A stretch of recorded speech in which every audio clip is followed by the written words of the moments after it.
Hi மக்களே! இன்னைக்கு காலையிலேயே எனக்கு கொஞ்சம் குரோம்பேட் வரைக்கும் கொஞ்சம் போக வேண்டிய வேலை இருந்துச்சு மக்களே. அதனால காலையில நான் கொஞ்சம் சீக்கிரமா எழுந்துட்டு, இது 8:5 ஃபாஸ்ட் எனக்கு தெரிஞ்சு இது அரக்கோணம்லேருந்து வருதா, இல்ல திருமால்பூர்லேருந்து வருதான்னு தெரியல.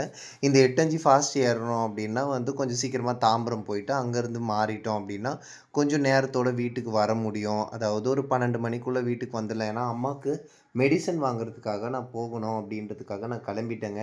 ஏன்னா, இந்த ட்ரெயினுக்கு அப்புறம் விட்டிங்கன்னா, ஒரு சில ட்ரெயின் செமி ஃபாஸ்ட் அப்படின்றதுனால பாதி தூரம் நின்னு அதுக்கப்புறமா தான் மாறி மாறி போகும் அப்படின்னு. இந்த ட்ரெயின்லேயே பாருங்க, இவங்கலாம் திருமால்பூர்ல 7 மணிக்கு ஏறியிருப்பாங்க போல இருக்கு. ஏன்னா, இங்க செங்கல்பட்டு வரதுக்கே 8 மணி ஆயிடுது.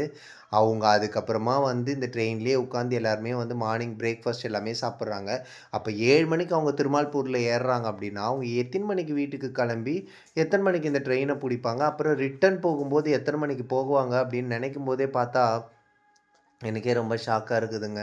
மக்கள் எப்படியெல்லாம் கஷ்டப்பட்டு வாழ்க்கையில உழைக்கிறாங்க அப்படின்னு சொல்லிட்டு, இந்த வீடியோ கிராஸ் பண்ணி போகும்போது லைக், சப்ஸ்கிரைப் அப்படி தட்டிட்டு போங்க. எல்லாரும் ஹேப்பியா இருங்க. பாய் மக்களே!